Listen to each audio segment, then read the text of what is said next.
melihat hal seperti itu yang saya tidak temukan di Bandung gitu.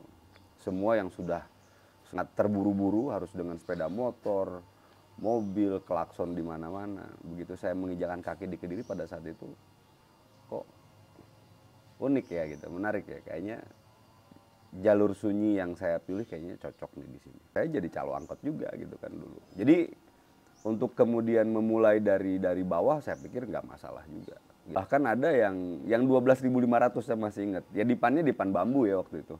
Tapi ada. Dipan bambu, serius? Iya, dipan bambu serius. Jadi masih kita bicara saat ini, jangankan membaca mungkin ketika datang ke dalam kelas untuk belajar. Kamus pun anak ini gak bawa. Di dalam kelas itu kamu bukan murid saya, tapi kamu guru saya. Karena kamu bertanya, makanya kemudian saya belajar. Tanda bahwasanya kamu sudah berhasil belajar di jalan yang benar. Salah satunya kamu bisa nyalahin orang. Tapi bukan berarti kamu udah bisa. Oke. Karena kita nggak punya uang sebanyak itu, yang bisa kita lakukan adalah berbagi ilmu gitu. Jadi ilmu itu aja yang kita bagi gitu.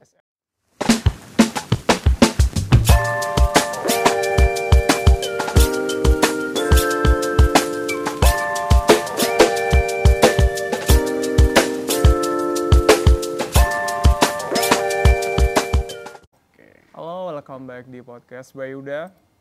Kali ini kita di Pare Kampung Inggris. Ini episode pertama di Pare Kampung Inggris.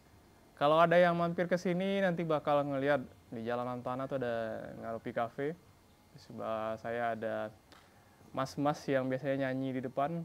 Tapi banyak orang nggak tahu sebenarnya beliau ini pemilik Ngaropi dan salah satu pendiri lembaga kursusan di Pare. Kemarin kita sempat ngobrol.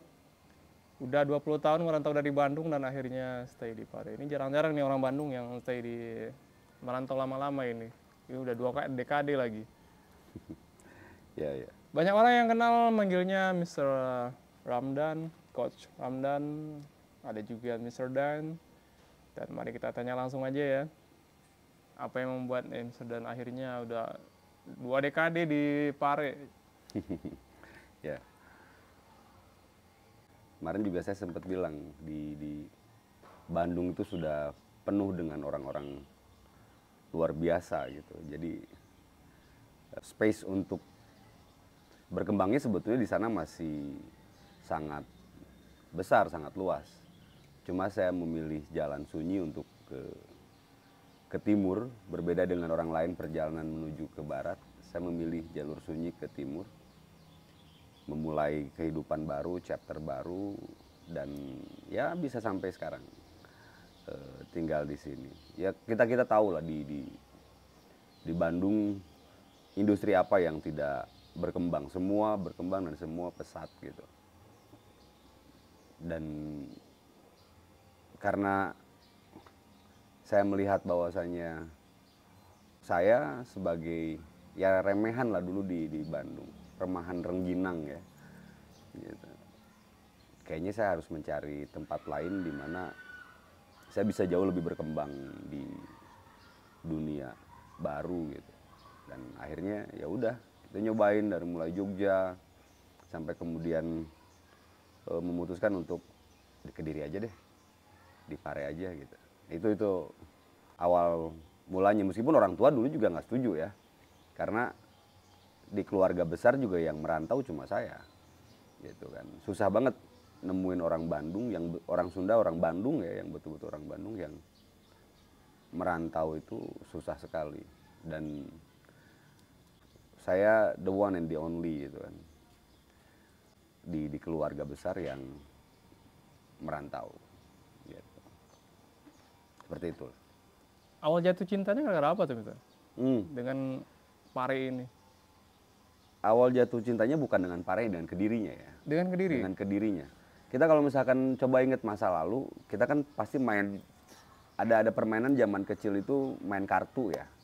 Main-main kartu gambar gitu, kayak kartu gambar gitu yang biasa main tepuk atau main tepuk kayak gitu, kita ya semacam judi-judi anak kecil lah ya.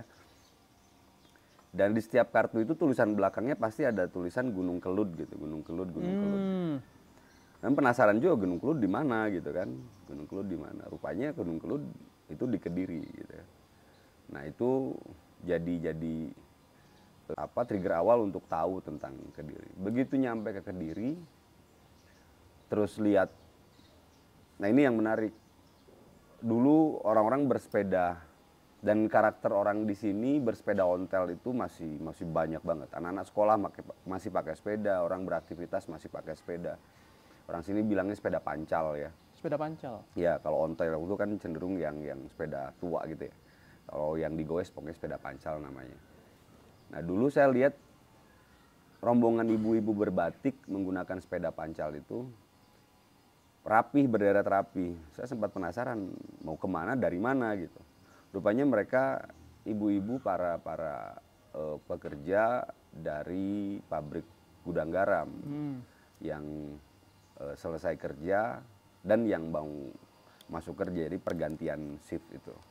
Saya lihat kok menarik gitu kan, untuk melihat hal seperti itu yang saya tidak temukan di Bandung gitu. Semua yang sudah sangat terburu-buru harus dengan sepeda motor, mobil, klakson di mana-mana. Begitu saya menginjakan kaki di Kediri pada saat itu, kok unik ya gitu, menarik ya. Kayaknya jalur sunyi yang saya pilih kayaknya cocok nih di sini. Langsung tertarik karena Langsung. itu ya? Pada saat itu juga saya udah langsung kayaknya nggak balik deh saya gitu kan. Kayaknya bakalan di sini gitu. Meskipun saya juga mau ngapain di sini dulu masih bingung juga gitu kan, bingung juga. Yang akhirnya sempat kemarin kita cerita-cerita juga, kita belajar juga di sini gitu kan. Bagaimana terus kemudian hidup, survive di sini. Saya sempat berjualan kaki lima juga, emperan seperti itu. Sama seperti halnya yang dilakukan banyak orang Bandung seperti saya. Saya lahir di daerah Bronx-nya Bandung. Jadi kalau orang Bandung tuh pasti tahu namanya Blok Tempe ya. Blok Tempe itu daerah Bronx-nya lah ya, dimana gangnya sempit banget. Dulu saya lahir di rumah petak 3x2 gitu kan, dapurnya di jalan gitu. Ya bukan dapur ya, itu cuma kompor masak aja di pinggir jalan kayak gitu dulu. Nah, seperti itulah dengan aktivitas dulu di Bandung yang ya sama kurang lebih seperti itu. Gitu. Jadi awalnya nyampe Parim sedang itu jualan di luar dulu atau langsung kursus waktu itu? Nah, jadi kita sempat barengan tuh. Jadi ketika kemudian saya belajar, saya juga sebelum belajar saya sempatkan untuk gelar lapak ya untuk jualan. Nyambi. Setelah kalau misalkan setelah belajar masih ada waktu, saya juga tetap berjualan. Saya tetap pede karena di Bandung pun saya melakukan itu gitu loh. Saya di Bandung juga, di Bandung juga saya melakukan itu. Dulu saya jagain lapak punya paman saya di daerah Astana Anyar ya, kalau misalnya teman-teman Bandung tahu itu. Daerah Astana Anyar itu kan terkenal sampai Tegalega itu daerah barbek ya, barang bekas. Iya. Dulu saya di situ gitu kan. Saya ada nggak sekarang ya? Masih kan? Masih tapi yang ke arah Tegalega. Karena yang taman deket Polsek Astana Anyar sudah dirapihkan ya. Dan ketika malam minggu gitu kan di Bandung tahu sendiri daerah Dago itu macetnya kayak gimana, orang tumpah ruah keluar. Saya juga berjualan gitu kan dulu di Bandung, baik itu jualan gelang lah, jualan apa, saya tetap ngecer juga sama pejalan kaki pada saat itu. Jadi calo angkot juga gitu kan. Jadi kalau dulu di ada perempatan deket Dukomsel lama, di situ ada angkot-angkot yang biasa ngetem ya, saya jadi calo angkot juga gitu kan dulu. Jadi untuk kemudian memulai dari bawah saya pikir nggak masalah juga gitu kan, saya nggak peduli juga. Penting saya tetap berusaha selain untuk survive, tapi kemudian kita bisa berbuat lebih lah, terutama buat diri sendiri ya, buat diri sendiri dulu. Saya belum buat orang banyak belum, tapi buat diri sendiri dulu seperti apa nih kita bisa stay pada saat itu. Berarti sebenarnya awal 2000-an ya Pak? Iya betul. Kursusan. Udah serame ini nggak sih? Oh enggak.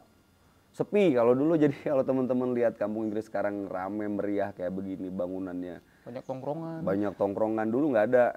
Jadi dulu di sini itu nggak ada kafe ya. Ya ada lah, tapi ya model-model begitu aja gitu kan. Kedai kopi biasa. Kedai kopi biasa, warung kopi biasa lah. Jadi tidak semeriah sekarang, kos-kosan sekarang bangunannya besar-besar, bagus-bagus. Dulu harga satu kamar kosan itu masih 45.000, 35.000 gitu Sebulan? kan. Iya, 1 bulan. Kan ada yang 12.500 saya masih ingat. Ya dipannya dipan bambu ya waktu itu. Tapi Dipan ada. bambu, serius? Iya, dipan bambu serius. Jadi masih ada dengan harga makan yang sangat murah. Kita masih dapetin harga apa nasi pecel itu Rp750 gitu kan, lontong sayur Rp1.000, kita masih dapetin harga-harga itu. Dan sampai sekarang pun masih hitungannya murah. Jadi dibandingkan dengan Jogja, daerah lain di Pare sendiri untuk makan tuh cenderung lebih murah ya.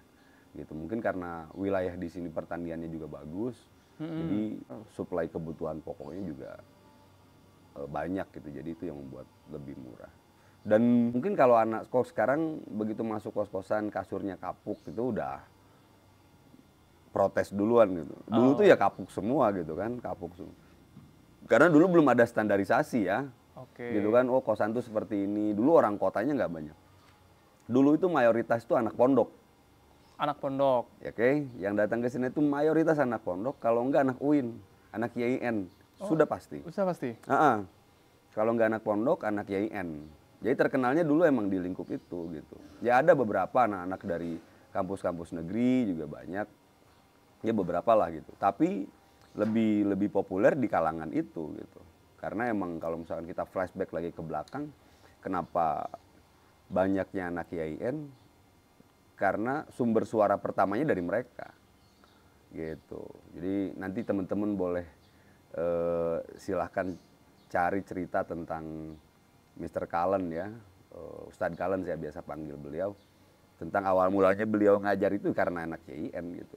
Oh sejarahnya Sejarahnya anak itu YIN ya? gitu, betul, anak YIN 3 orang dari Surabaya, Ampel. Ya itu yang membuat kemudian mulut ke telinganya dan nggak salah gitu kan. Dan pada saat itu pun kultur belajar di sini semua harus rapih ya. Kalau dulu tuh rapi, cenderung rapi. Semua. Kayak BC?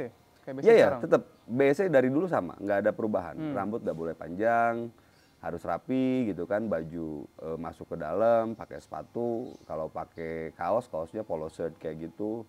Sama basic dari Gontor karena Pak Cullen juga alumni Gontor ya. Dan itu semua karena banyak alumninya beliau mendirikan lembaga ditiru. Jadi di setiap lembaga tuh pasti ada tulisan muslimah wajib berjilbab. Standarnya begitu? Standarnya begitu. Nah pergeserannya mulai tahun 2003 itu gitu kan, 2003 karena mulai kemudian banyak pendatang, backgroundnya juga macem-macem. 2004 2005 itu udah mulai kelihatan lah ya. Dulu saya kalau misalkan kita lagi di warung gitu kan, terus ada lihat orang tidak berjilbab gitu kan, kita pasti ketara banget, oh ini mungkin non muslim gitu kan, seperti itu. Karena emang dulu sangat homogen sekali ya. Kalau sekarang udah siapapun bisa masuk ke sini. Aku pernah dengerin kemarin tuh yang cinta sepanjang jalan Anyelir, gimana tuh? Iya, jadi itu ungkapan-ungkapan yang populer di kalangan pelajar dulu di sini. Jadi Pare itu atau Kampung Inggris itu ya sepanjang Jalan Anyelir. Karena dulu belum ada di jalan-jalan yang lain gitu. Jalan Anyelir itu jalur terpanjang yang menghubungkan Jalan Veteran dengan Jalan Dahlia, itu ujungnya. Ujung timurnya Jalan Dahlia, ujung baratnya Jalan Veteran. Nah itu Jalan Anyelir gitu. Karena kursusan besar waktu itu cuma BSC, nah muncul waktu itu ada di Jalan Mawar itu Mahesa. Ya. Ada Mahesa. Dengan sistem kurang lebih sama lah ya, dengan kerapihannya dan lain-lain di Mahesa pun sama. Cuma karena otomatis dengan seperti itu, pusat aktivitas tuh makan dan lain-lain tuh ya ada di Jalan Anyelir gitu. Iya benar. Kos-kosan semua, tempat makan. Jadi kalau misalkan ada contoh kamu punya pacar, terus kamu melirik wanita lain gitu, itu pasti ketahuan karena perjalanannya di situ-situ aja gitu. Dan kita cenderung saling mengenal satu sama lain, jadi nggak seramai sekarang. Sekarang bisa puluhan ribu orang datang ke sini kalau dulu. Periode? Ya dalam periode liburan itu bisa angka 14-15 ribu gitu kalau sekarang. Ya kecuali pas Covid ya kita skip kalau itu. Gitu. Jadi sisi menarik juga gitu kan, sisi menarik. Dan semua aktivitas menggunakan sepeda ontel, sama dengan anak kos pun. Kalau sekarang kan sudah ada rental motor, rental mobil gitu kan. Dulu semua ya pakai sepeda ontel gitu. Begitupun saya aktivitas kemana-mana ya pakai sepeda ontel. Jadi kalau dulu di kosan ada orang yang bawa motor, sudah pasti motor itu sudah dipakai sama puluhan orang yang ada di sini. Karena pasti saling pinjam satu sama lain. Gitu. Dengan perbedaan kayak gitu misalnya, di era misalnya belajar dulu dengan sepinya tongkrongan gitu, ngaruh nggak sih sama gaya belajar gitu? Oh iya, gaya belajar anak sekarang dengan dulu pastinya berbeda ya. Kalau dulu itu karena kita minim referensi, sekarang itu berlimpah referensi anak sekarang. Karena dulu minim referensi, teknologi juga belum begitu berkembang, semua mengandalkan buku, gitu kan, semua mengandalkan buku.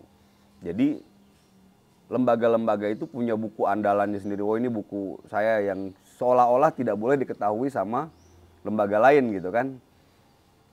Yang sebetulnya nggak perlu juga gitu. Tapi pada saat itu mungkin periodenya emang seperti itu. Jadi orang mencari cara supaya kemudian buku jimat ini jangan sampai jatuh ke tangan orang lain. Jangan kan, bocor. Gitu. Jangan bocor gitu. Kalau sekarang kan kita punya buku apa tinggal nyari aja di Google udah ada ya? dapat, oh ini referensinya dari sini gitu kan. Internet udah sangat cepat. Dulu internet kan awal-awal jadi masih keteteran gitu. Lemot lah ya. Sangat lemot sekali. Itu yang membedakan. Dulu kita belajar 6 bulan tuh kerasa kurang gitu kan. Kurang. Sangat-sangat kurang. Sekarang tuh kayaknya lama banget. Gitu kan anak-anak belajar 3 bulan aja kayaknya udah expert banget kalau sekarang. Ya mungkin mereka emang dengan 3 bulan sudah cukup gitu loh. Sudah cukup merasa kemampuannya sudah terpenuhi, kebutuhannya sudah terpenuhi. Kalau dulu kita ngerasa kurang. Makanya ketika masuk ke saya aja gitu kan, bukan orang yang suka baca gitu kan awalnya. Tidak terlalu suka lah dengan membaca. Cuma pembaca biasa. Karena dulu intensitas belajar di sini lumayan, ya seperti itu yang tadi saya bilang, saya menjadi pembaca akhirnya gitu. Saya menjadi pembaca. Saya ingat dulu awal mulanya terjerumus menjadi seorang pembaca gara-gara tiap nongkrong saya ada kawan dulu itu, dia selalu bawa tas, bawa buku di dalamnya. Begitu obrolan lagi stuck gitu kan, atau lagi tidak ada obrolan, dia mulai membaca, kadang menulis, kadang menggambar. Terus saya lihat kok aktivitas seperti ini menarik ya gitu. Ya itu juga yang kemudian membuat saya tiru aktivitas dia. Saya bawa tas juga gitu kan, saya bawa buku juga, 5-6 buku di dalam tas. Selama 2 minggu di tongkrongan nggak saya buka juga, nggak saya baca juga gitu. Tapi lambat laun ketika temennya sudah tidak ada gitu kan, akhirnya kita mulai baca. Disitulah mulai ketertarikan. Jadi kita selalu nyari tempat, nyari spot untuk membaca. Ada banyak sekali dulu di sini karena banyak pohon-pohon besar gitu kan, lapangan-lapangan. Kita sudah bawa kopi gitu kan, kita baca. Itu aktivitas seperti itu banyak. Semuanya baca buku di satu tempat? Iya. Jadi karena kebutuhan kita tentang pengetahuan pada saat itu luar biasa gitu kan. Akhirnya kebiasaan membaca itu kebawa gitu loh. Lagi di warung itu pasti kita lihat ada orang lagi baca gitu. Di mana aja kita pasti lihat ada orang lagi baca pada saat itu ya. Kalau misalkan kita bicara saat ini, jangankan membaca mungkin ketika datang ke dalam kelas untuk belajar. Kamus pun anak ini gak bawa. Ya kan? Karena ngerasa bahwasannya sudah ada Google Translate, sudah ada kamus online gitu kan, aplikasi kamus seperti itu. Buat mereka itu udah cukup gitu. Nah, tanpa disadari, kalau misalkan kita keliru menggunakannya malah jadi nggak efektif sebetulnya. Tetap kalau saya tetap hal-hal yang manual tadi itu, yang konvensional itu tetap dibutuhkan gitu, biar kita itu terbiasa dengan membaca. Karena kan contoh kita baca artikel di internet aja, mata itu kan sakit kalau lama kan gitu. Tapi kalau misalkan kita baca buku bisa di mana aja, kita nggak terganggu dengan harus ada koneksi internet gitu kan, baterai habis gitu kan. Kalau ada buku fisiknya kita bisa baca di mana aja. Gitu. Itu yang dulu terjadi. Beda banget sekarang ya. Beda-beda. Jangankan gitu, mungkin kalau teman-teman mampir ke tempat kami di sini di kafe ini, kita siapkan buku. Dulu buku itu saya pasti lihat di meja-meja itu ada banyak sekali orang baca gitu kan. Karena kita siapkan banyak judul buku gitu kan. Kita ada sastra juga ada, pengembangan diri ada, tentang bisnis ada, filsafat ada gitu, banyak. Jadi ketertarikan orang kan beda-beda tentang buku tadi itu. Kalau sekarang kita lihat dari sekian puluh meja yang ada, ketika terisi, orang yang baca buku sedikit banget. Gitu. Sangat-sangat terasa lah. Gitu. Smartphone juga udah mencuri banget. Betul. Nah kalau ngajar awal mulanya dari mana tuh Mister? Ya, jadi kalau ngajar itu karena dulu emang ketika sudah teman-teman menganggap bahwasanya saya mampu pada saat itu, akhirnya banyak mereka minta tolong. Awal mulanya di kosan saya sendiri gitu kan, habis maghrib atau sore mereka minta, dan tolong ngajarin dong materi ini gitu kan. Ya udah saya ngajar gitu aja, mereka siapin kopi, mereka siapin rokok gitu kan, kita belajar Bantu-bantu bareng. temen lah ya. Ya bantu temen. Habis itu ada temennya minta dong belajar di kosan ini gitu kan, saya datang dengan orang baru gitu kan. Ya udah, sampai satu ketika waktu itu ada kawan saya, dia ngajar, tapi dia berhalangan pada saat itu. Dia berhalangan, nggak bisa ngajar, terus minta saya, dan bisa gantiin kelas saya nggak, dia bilang gitu. Dia mau ke Jakarta, mau ke Jogja, saya lupa waktu itu. Saya bilang ya udah boleh deh gitu. Itu udah ke lembaga berarti? Ya, nah di saat itu saya ngerasa bosnya kok saya nyaman ya di dalam kelas gitu. Menikmati gitu kan, menikmati di dalam kelas, dan akhirnya kecanduan gitu. Nah candu itu yang jadi berat gitu kan.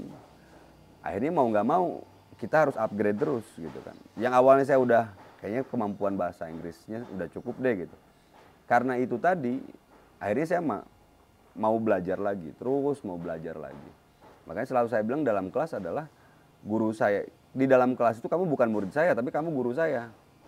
Karena kamu bertanya, makanya kemudian saya belajar gitu kan, biar bisa menjawab pertanyaan kamu. Bukan dibalik gitu kan. Makanya saya tidak pernah memposisikan sebagai orang yang serba tahu gitu kan di dalam kelas. Tapi ketika muncul pertanyaan-pertanyaan baru dari siswa di mana saya juga belum bisa memecahkan permasalahannya, pasti akan saya belajar terus. Saya akan cari gimana cara menjawab pertanyaan-pertanyaan tadi itu. Nah itu yang membuat saya enjoy gitu, karena saya bisa terus improve. Tiap hari pasti ada pertanyaan-pertanyaan baru, tidak harus dengan bahasa Inggris ya. Ketertarikan saya juga tidak tok dalam bahasa Inggris. Ada anak-anak curhat gitu kan, contoh seperti itu. Ada pertanyaan-pertanyaan yang unik-unik gitu kan. Akhirnya kita juga jadi belajar gitu, belajar mulai ke masalah hidup. Masalah hidup. Dan itu yang baru kemudian ini. Dulu sempat ada di masa dimana saya juga sempat kayaknya saya harus dikit bergerak ya waktu itu.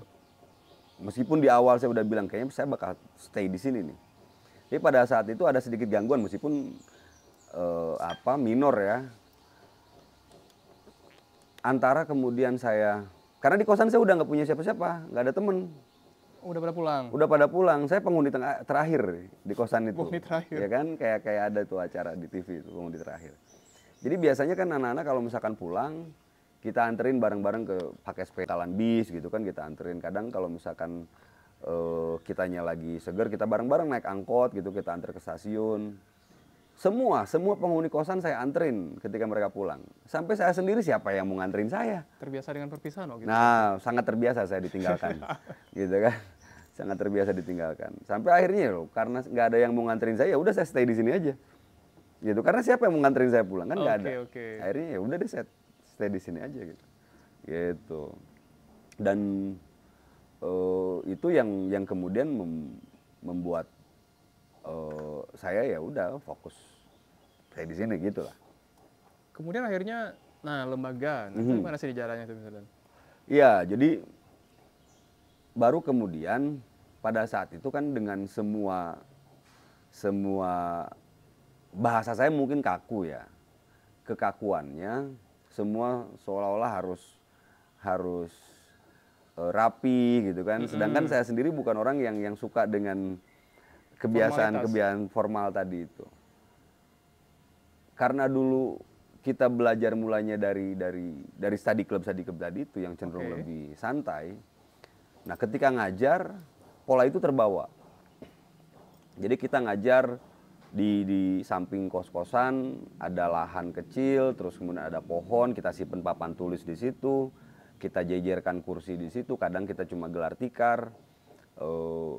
Jangan ditiru tapi ya, karena dulu dengan rambut yang gondrong, celana bolong-bolong, kita pegang rokok gitu kan, Sesantai kopi, itu ya? sesantai itu, kita belajar sesantai itu gitu. Rupanya itu menjadi satu gebrakan mungkin ya, menjadi satu trigger buat teman-teman, kok di sana rapi ini tapi bisa nih nggak rapi gitu. Nah makanya disitulah mulai kemudian orang suka dengan kondisi-kondisi seperti itu. Dan itu sampai dulu saya ingat banget salah satu SOP dari baik itu tercatat ataupun tidak tercatat ya SOP-nya. Officer itu ketika saya mau ngajar contoh ya, dia udah nyiapin kopi gitu. Kopi, air minum tuh udah disiapin gitu. Jadi kalau misalkan kita ngerokok juga rokok yang kita isap apa, mereka juga nyiapin pada saat itu. Karena kebiasaan tadi itu kita santai. Kita bisa bergabung dengan banyak komunitas. Karena kita lihat dulu teman-teman kan mereka banyak yang sudah hidup di dalam banyak aturan ya, yang sudah bekerja, yang sudah selesai kuliah, mereka butuh kebebasan tadi itu. Kita fasilitasi dengan seperti itu, mereka rupanya sangat-sangat nyaman gitu pada saat itu. Pernah ditegur nggak sama kursusan yang lain ketika itu? Oh iya, sempet lah ada teguran-teguran karena mungkin bahasa yang tersembunyi adab dalam ada adab yang dilanggar. Tapi buat saya enggak lah. Saya akhirnya cenderung menjadi orang yang nggak peduli pada saat itu, nggak peduli, biasa aja lah, apa-apa kita. Yang penting kalau buat saya anak-anak nyaman. Saya di dalam kelas nggak pernah melarang. Kamu mau bawa minuman, mau bawa makanan, silahkan. Selama kamu nyaman, kamu mau selonjoran, mau tiduran, silahkan di dalam kelas. Dan saya bukan orang yang kalau di dalam kelas tuh negur ketika ada anak tidak memperhatikan. Nggak ditegur? Saya nggak bakalan tegur. Karena di awal kita coba masuk ke dalam kehidupan anak-anak itu, kita cari tahu. Apakah di hari pertama kita lihat, ada anak yang merhatikan, ada anak yang enggak. Kita biasa kalau dalam kelas kan harusnya, perhatikan ke papan tulis. Saya nggak pernah melakukan itu, karena kita belajar tentang learning style-nya anak-anak tadi itu. Ada mungkin mereka yang emang auditory, gitu kan. Ada yang kinestetik, ada yang visual. Anak yang visual dia akan mantengin gurunya terus, mantengin papan tulis. Anak yang kinestetik begitu dijelasin dia langsung mencatat, gitu kan. Anak yang auditory ya pandangannya kemana gitu kan. Tapi dia dengerin. Tapi dia dengerin. Makanya silakan ya, kita bisa berdebat dalam ini, bisa disangkal juga. Saya tidak menganggap bahwasanya yang saya sampaikan juga harus benar. Tapi karena saya melihat itu sebagai anugerah masing-masing ya gitu kan, punya kebiasaan belajar atau learning style-nya sendiri-sendiri tadi itu. Jadi saya nggak pernah singgung itu.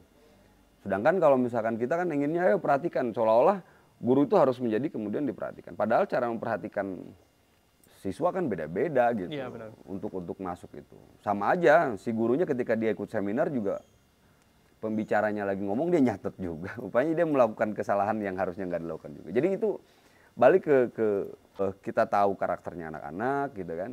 Karena sedekat itu gitu. Saya nggak ada itu istilahnya dengan siswa mereka cium tangan, nggak ada, kita tos-tosan aja santai biasa gitu. Bahkan kita belajar rata-rata di sini itu kan 90 menit ya. 90 menit. 90 menit, saya pasti berhenti di 80 menit gitu. 10 menitnya? 10 menitnya itu ya kita hanya ngobrol lepas aja. Oke. Mereka boleh bercerita, boleh main kuis gitu kan, tebak-tebakan, mau saling ejek gitu kan, bebas. Saya diejek sama siswa juga biasa aja gitu kan. Kita nggak ada kakuan itu. Ada anak datang cuma pakai sarung aja, silahkan buat saya. Saya ingat dulu ada tamu-tamu kepala-kepala sekolah waktu itu dari Jakarta itu.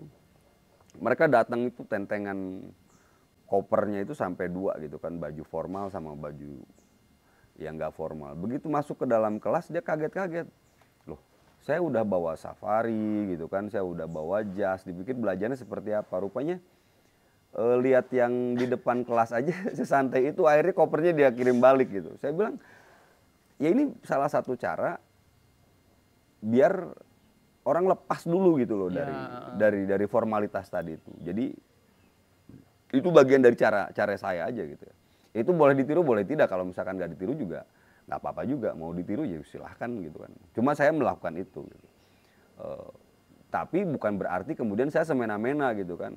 Dulu kita bisa seperti itu karena emang kita tidak di ruangan. Oke. Kita di tempat terbuka gitu.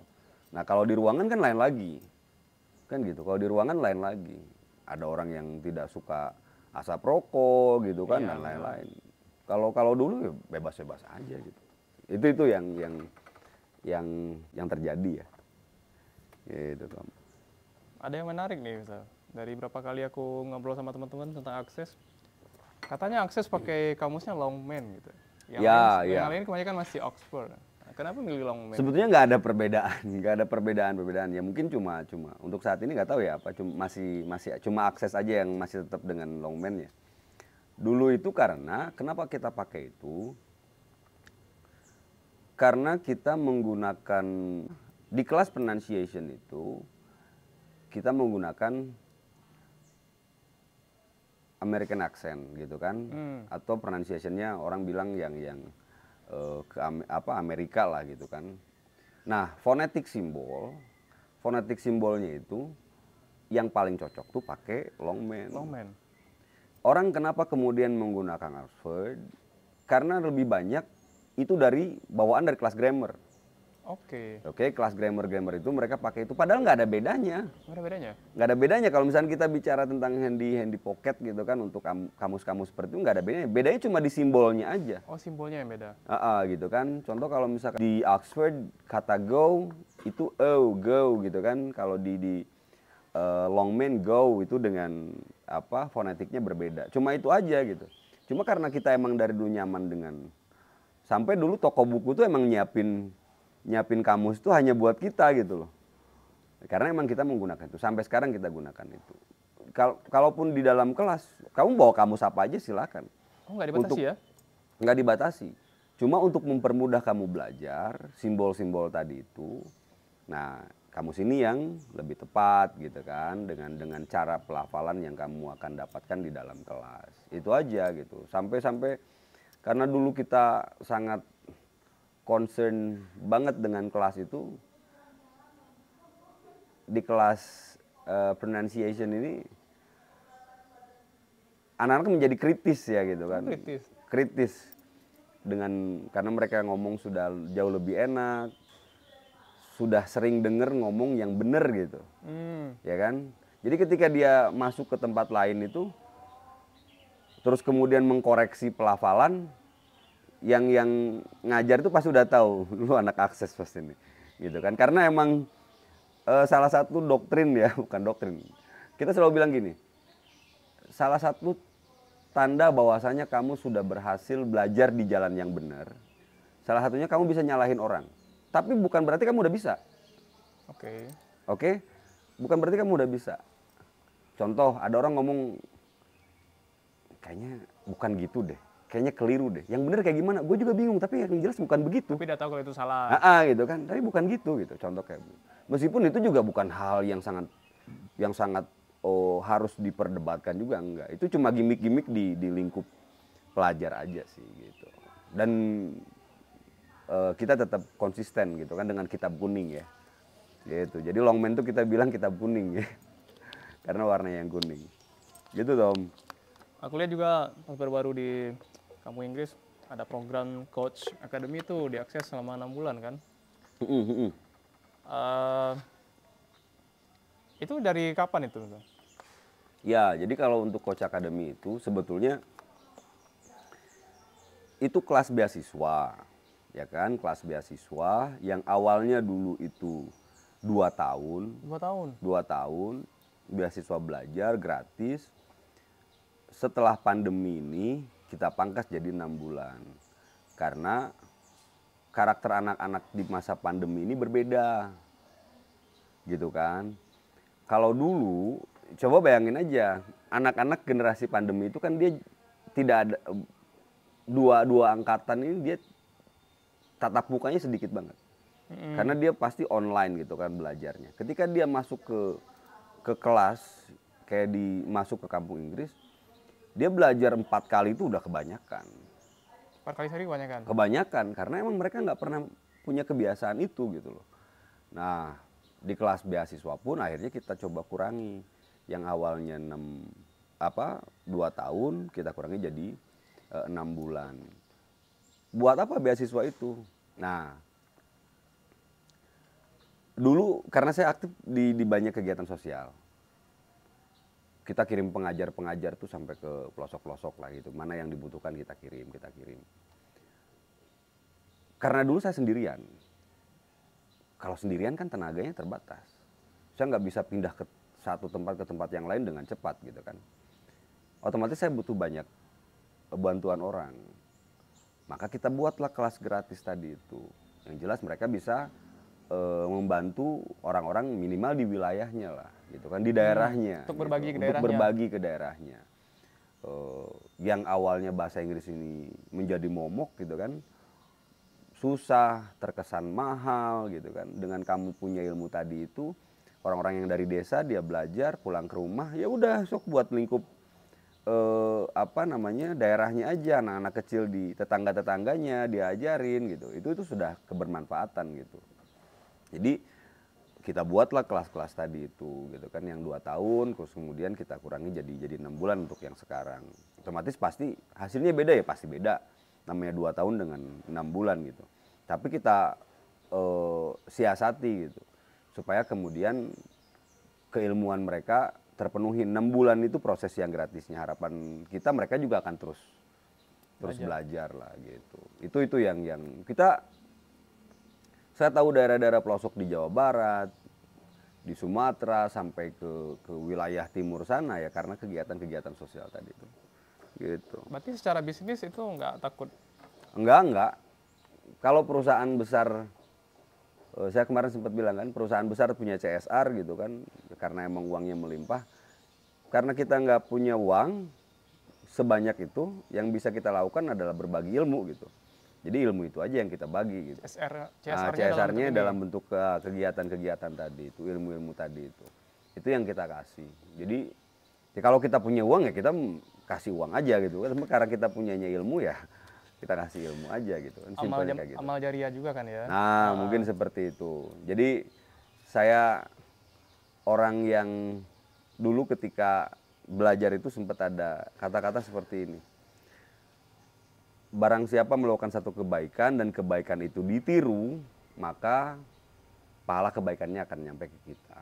Barang siapa yang melakukan keburukan dan keburukan itu ditiru, maka keburukannya juga akan kembali kepada kita. Dan saya memilih jalur kebaikan tadi itu. Itu kebaikan aja lah ya. Gitu. Apa ya, kalau santri-santri mungkin bahasanya apa ya?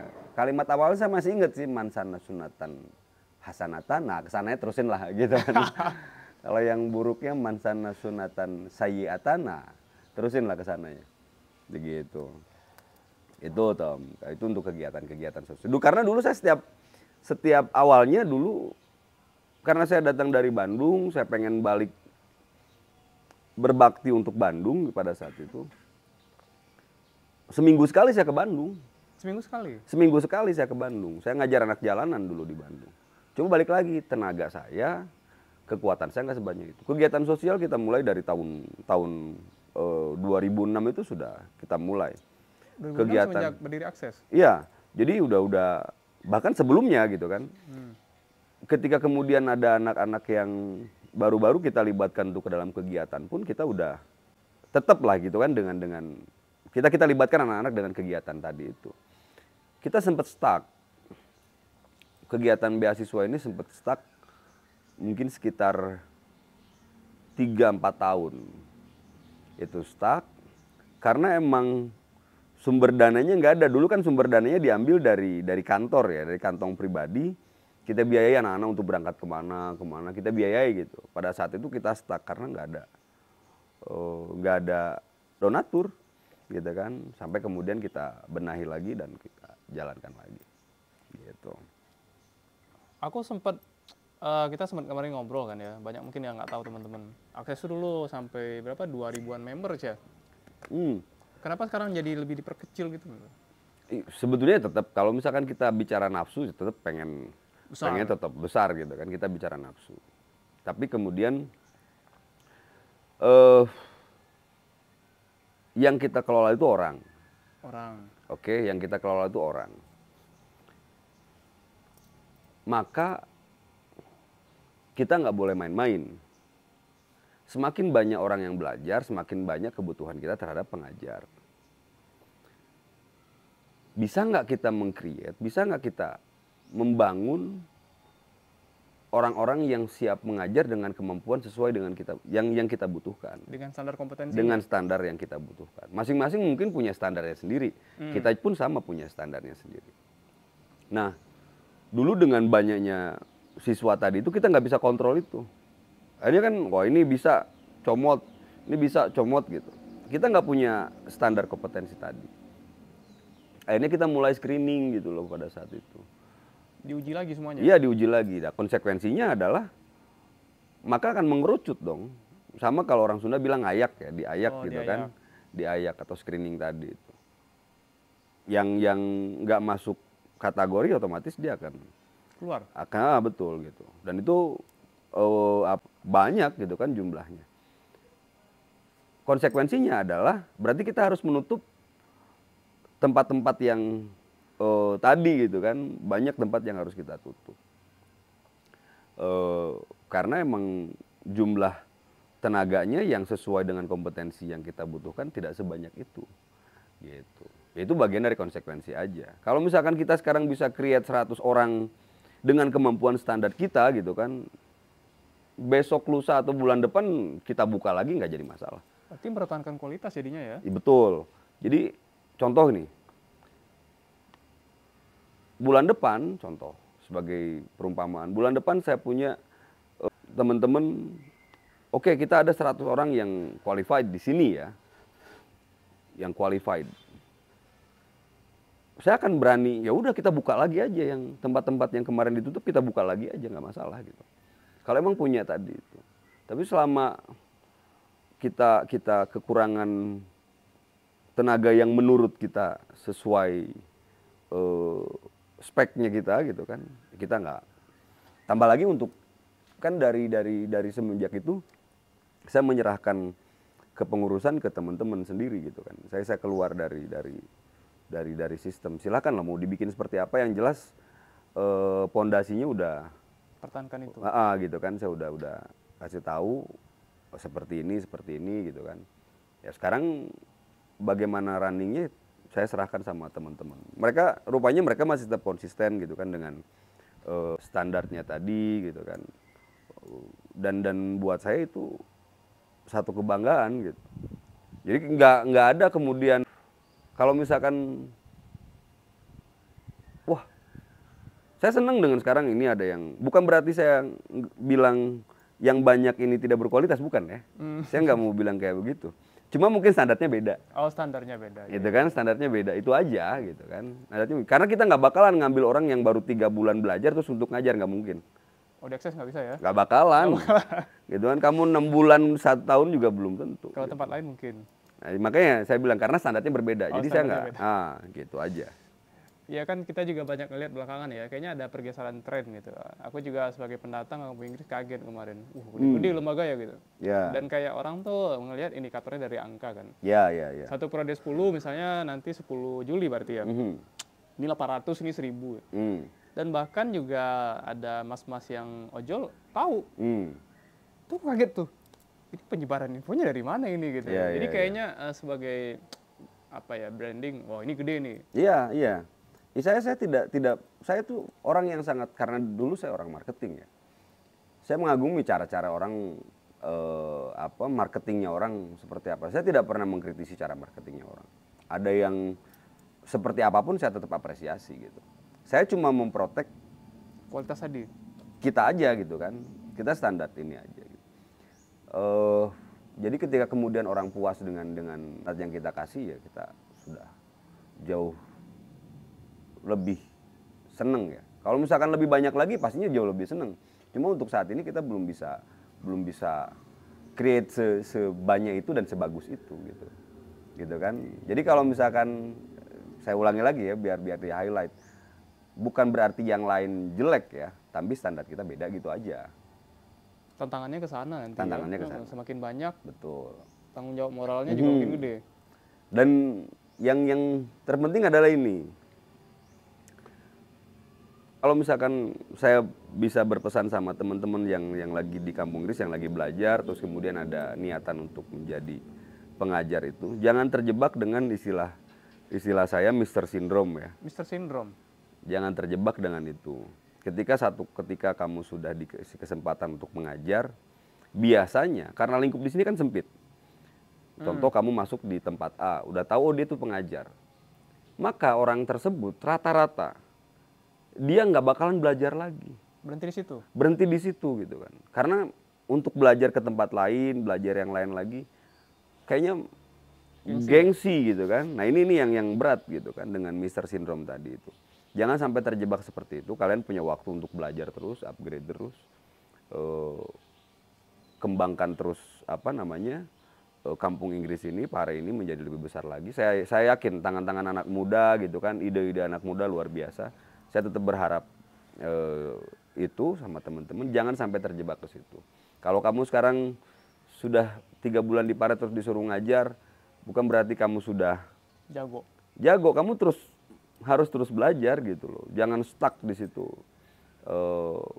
Akhirnya banyak waktu yang kamu buang. Gitu. Kalau menurut student sekarang apa sih tantangan lembaga gitu di era sekarang? Dengan pergeseran gaya belajar, teknologi sekarang, marketingnya gitu. Kan aku dengar juga banyak akhirnya yang kursusan kecil akhirnya redup. Iya. Ya pas corona juga banyak juga yang tutup tumbang juga gitu ya, kan. yang tumbang. Mungkin kalau secara saya nggak gini, saya tuh orang yang selalu bilang gini, saya nggak mau masuk ke dapur orang ya. Oke. Yang selalu saya perhatikan itu adalah dapur saya sendiri. Makanya saya tidak, kalau misalkan kita bicara tantangan, maka mungkin tantangannya akan saya jawab adalah tantangan buat kita pribadi. Kalau misalkan itu sampai ke yang lain ya alhamdulillah. Karena ya itu tadi karena saya tidak ingin masuk ke dapurnya orang gitu. Makanya tadi saya bilang, kenapa saya bilang mungkin standarnya berbeda karena saya tidak tahu standar yang lain seperti apa. Yang jelas standar kita seperti ini. Buat kita sendiri itu bagaimana teman-teman yang ada di Pare selain mengajar bahasa Inggris, mereka juga harus bebenah. Saya pribadi, kita pribadi di sini masalah servis. Servis ya? Servis. Masalah servis. Karena bisnis yang terlibat di kampung Inggris ini produk and service, gitu kan. Produknya adalah bahasa Inggris tadi. Edukasinya tadi itu. Servisnya ya bagaimana melayani.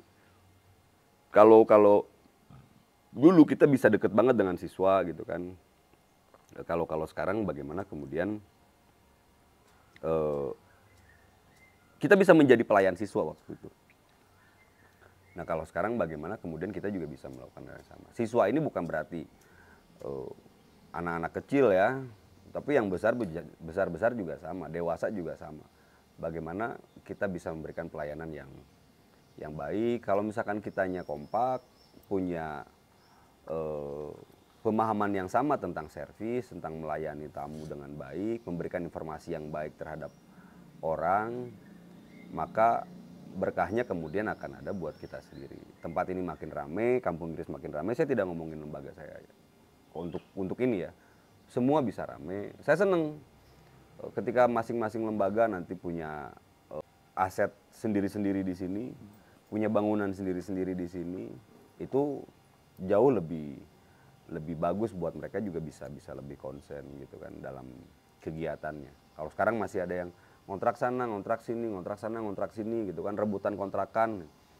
Saya berdoa mudah-mudahan 2-3 tahun ke depan lembaga-lembaga ini udah, silakan cari. Saya sempat di satu kumpulan saya bilang, tugas kita semua saat ini adalah silakan cari siswa sebanyak-banyaknya, silakan beli aset, nggak harus besar gitu, tapi minimal kamu itu nggak pindah-pindah gitu loh. Orang kan bingung, sekarang tempat kamu di jalan ini, besoknya tahun depan ada di jalan ini, orang bingung gitu. Udah sok. Nah, salah satu caranya adalah dengan memiliki tempat gitu kan. Untuk memiliki tempat berarti kan harus ada uang ya. Untuk ada uang silahkan lakukan strategi promosi yang baik, datangkan siswa yang banyak, berikan kualitas yang baik, maka itu akan menjadi sumber buat teman-teman yang ada di situ. Gitu. Ada hal menarik nih, Mas Dan. Aku pernah dengar kemarin lembaga di sini tuh yang diketahui, yang tercatat gitu ya, 160 lebih. Kemudian aku lihat di beberapa lembaga yang aku coba, metodenya itu beda-beda. Iya. Bahkan kayak modulnya beda-beda. Menurut Mas Dan, apa yang akhirnya memicu itu? Pertama saya juga nggak tahu kalau ada 160-an ya, karena jumlahnya pasti naik turun ya. Dulu katanya sempat ada sampai di 200-an berapa gitu kan. Karena balik lagi karena saya nggak begitu aktif lagi di dalam dunia ini ya, teman-teman yang aktif. Kalau secara metode semua orang beda, semua lembaga pasti beda. Referensi, kurikulum, masing-masing bebas berkreasi gitu. Metode pembelajaran pun silahkan. Jadi nggak kaku ya. Itu yang membuat Pare menjadi ramah buat semua orang. Kan ada juga orang-orang yang emang mau belajar dengan cara bebas, ada yang emang betul-betul perlu di-push gitu kan. Yang formal. Nah, dengan formal, perlu dengan aturan-aturan. Pare ini biarkan seperti ini organik, siapapun bisa datang ke sini, belajar, lembaga bisa ngasih metode-metode sesuai dengan kemampuan mereka gitu kan. Itu juga yang membedakan, bukan berarti nggak ada kampung Inggris lain gitu kan di kota-kota lain. Banyak ya. gitu kan, sekarang ada kampung Inggris di mana. Tapi believe me gitu kan, trust me, mereka tidak akan bisa seperti ini. Ya.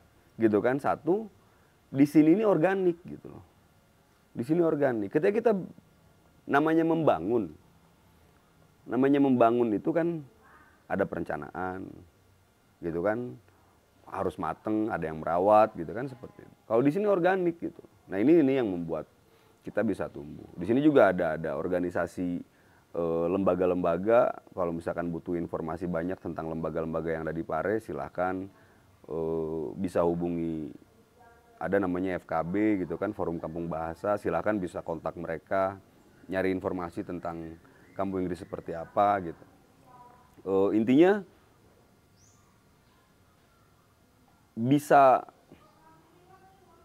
kamu bisa milih banyak hal di sini, banyak yang bisa dipilih, bisa menentukan mau kemana sih, orientasinya mau apa sih. Saya pengen ngomong, pinter ngomong, saya mau menjadi pengajar, saya mau lulus beasiswa, silakan kamu datang ke sini, silakan pilih tempat mana yang menurut kamu layak, menurut kamu cocok, silakan. Di sini banyak sekali pilihan, jangan sampai datang ke sini kamu belum bisa memilih apa-apa gitu kan, cuma ikut-ikut aja karena teman saya di sini saya ikutan gitu kan. Kamu pilih, tentukan mana. Intinya di sini sangat ramah, sangat enak untuk belajar gitu aja. Pendapat Mas Dan nih dengan ini. Aku dengar juga kemarin nih, dari Kemendikbud mau menyeragamkan kurikulum di sini. Nah, gimana tuh pendapat Mas Dadan? Itu akan sangat susah. Karena kurikulum apa yang kemudian mau dipakai sama mereka kan gitu. Ya, Kurikulumnya mau dipakai sama mereka seperti apa, standarnya seperti apa. Itu udah pasti bakal banyak penolakan kalau di sini. Karena masing-masing punya standarnya sendiri-sendiri. Balik lagi, saya akan bilang kita akan masuk ke dalam dapurnya semua gitu kan. diseragamkan gitu ya. Kita aja, saya tadi udah bilang saya nggak mau masuk ke dapurnya orang gitu kan. Masing-masing punya dapurnya sendiri-sendiri. Dan dapur itu kan bukan untuk di depan dipajangkan kan gitu ya. Iya, benar-benar. Dapur itu pasti di belakang. Kita yang tahu gitu kan seperti itu. Kayaknya itu akan jadi sangat susah ya. Kita ngomongin banyak sekali orang di sini. Banyak lembaga di sini. Kalau misalkan kita bicara tentang itu kayaknya akan sangat susah. Sangat-sangat susah. Nggak bisa dipaksakan juga. Nggak bisa dipaksakan juga dan tidak perlu juga gitu kan. Karena sejarahnya panjang juga di sini kan. Sebenarnya panjang juga gitu kan. Jangan sampai itu bertolak belakang dengan niatannya mungkin baik. Niatnya baik. Tapi kemudian itu perlu diskusi yang panjang. Gitu kan, perlu diskusi yang panjang, perlu kerendahan hati. Ya kan? Masing-masing kalaupun emang ada aturan itu, nah ini. Kalaupun toh aturannya ada, berarti kemudian keputusannya adalah let's agree to disagree. Ya harus kita sepakati juga. Jadi saya mah ikut aja lah. Gitu kan, kalau misalkan pemerintah mau distandarkan ya oke, gitu kan. Intinya tidak membebani gitu. Tapi pastinya akan sangat susah karena masing-masing punya. Jadi lebih baik ya biarkan kayak gini aja. Biarkan kayak gini aja gitu. Itu nggak perlu banyak diotak-atik. Gitu. Soalnya aku kagum sih dengan banyaknya lembaga berbeda bisa menciptakan kurikulum gitu. Iya, iya. Bukan pekerjaan yang gampang kan ya? Bukan pekerjaan yang gampang. Mereka bisa ngambil dari mana saja gitu kan, kemudian di create. Metodenya juga macam-macam yang bisa diaplikasikan di sini. Jadi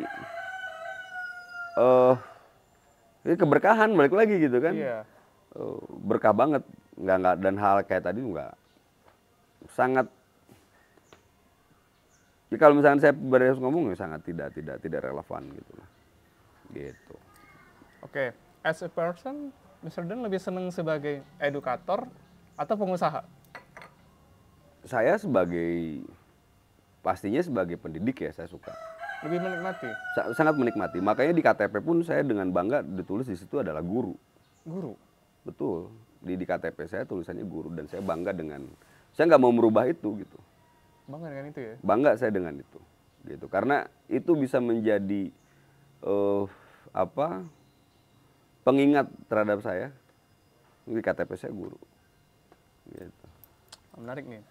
Sebenarnya ada satu sesi yang mungkin bisa dibikin episode terpisah nanti ya. Ada perjalanan Mr. Dan juga yang keliling bahkan sampai ke Aceh, bawa buku bagi-bagi. Ini mungkin nanti kita bikin episode terpisah ya. Iya, iya. Nah, terakhir nih Mr. Dan ya. Nggak terasa udah obrolan udah panjang juga. Ya. Kira-kira buat teman-teman yang mau kampung Inggris ada nggak sih yang mau disampaikan dari Mr. Dan? Silahkan, sekarang kampung Inggris sudah pandemi sudah lewat ya, udah nggak ada pandemi lagi. Teman-teman silakan datang ke sini belajar, cari tempat yang emang menurut teman-teman sesuai dengan kebutuhannya. Banyak gitu kan, silahkan mau milih tempat dimanapun. Di sini belajar kalian mau seperti apa silahkan. Dan tetap jaga perilaku ketika di sini ya. Tata krama tetap dijaga juga gitu kan. Kita penganut falsafah di mana bumi dipijak di situ langit dijunjung. When you are in Rome, do as Roman does. Gitu kan. Jadi tetap seperti itu. Saya yakin karena sekarang kan banyak banget siswa dari mana-mana, kulturnya beda-beda. Pesan saya tetap perhatikan bagaimana kultur yang ada di sini, tradisi yang ada di sini. Jangan terlalu banyak melabrak gitu kan. Banyak sih memang pergeseran-pergeseran ya, hal yang wajar yang masih sangat bisa ditoleransi. Cuma kita tetap jaga itu gitu kan. Buat teman-teman di sini sangat luar biasa, silahkan datang. Tempat tinggal juga udah sangat bervariasi, teman-teman mau milih yang ber-AC juga ada, yang mau kasurnya setebal ini juga mungkin ada ya, gitu kan. Jadi bebas, silakan teman-teman mau milih yang seperti apa, disesuaikan saja. Kalaupun emang ada apa, saya ingat kata-kata apa di orang-orang sales itu gini, kalau Anda puas, beritahu orang. Kalau Anda kecewa, beritahu kami. Kan begitu ya? Oh iya, iya, iya. Jadi kalau misalkan Anda puas dengan kampung Inggris, saya ngomongin kampung Inggris. Ya silakan beritahu orang, gitu kan. Ketika kamu kecewa, kamu kasih tahu ke tempat di mana kamu belajar bahwasanya ada minusnya apa. Biar kemudian tidak menjadi bias, gitu kan. Biar masing-masing bisa mengkoreksi. Itu mungkin. Ya selamat datang nanti kalau misalkan datang kampung Inggris, silakan ngopi-ngopi ya di sini di Ngaropi Cafe. Oke. Ada di Jalan Lamtana ya, Ya. hampir lah. Gitu. Bisa juga karaokean. Ya bisa live musik bareng-bareng di sini, silahkan. Gitu. Oke, thank you yang udah nonton ya. Nanti kalau mau lagi nyari info kampung Inggris, banyak ya sekarang di internet ya. Banyak, silakan Mau di cari browsing, aja. mau di YouTube segala macem. Ya kalau mau speaking juga ada akses di sini. Nah, Iya. gitu. Banyak pilihan lah ya kalau di kampung Inggris. Tinggal teman-teman pintar-pintar aja nyari-nyari. Mhm. Lebih ngulik aja. Nah, itu. Itu lebih penting, lebih ngulik aja. Oke, terima kasih semuanya. Kalau misalnya konten ini bermanfaat, jangan lupa dibagikan. Begitulah obrolan dengan Mr. Dan. Semoga nanti ada episode lagi yang perjalanannya Siap. beberapa daerah bawa buku, bagi-bagi buku. Itu mungkin bisa kita bikin ada diskusi lebih lanjut. Oke. Oke, terima kasih semuanya. Selamat menikmati. Oke.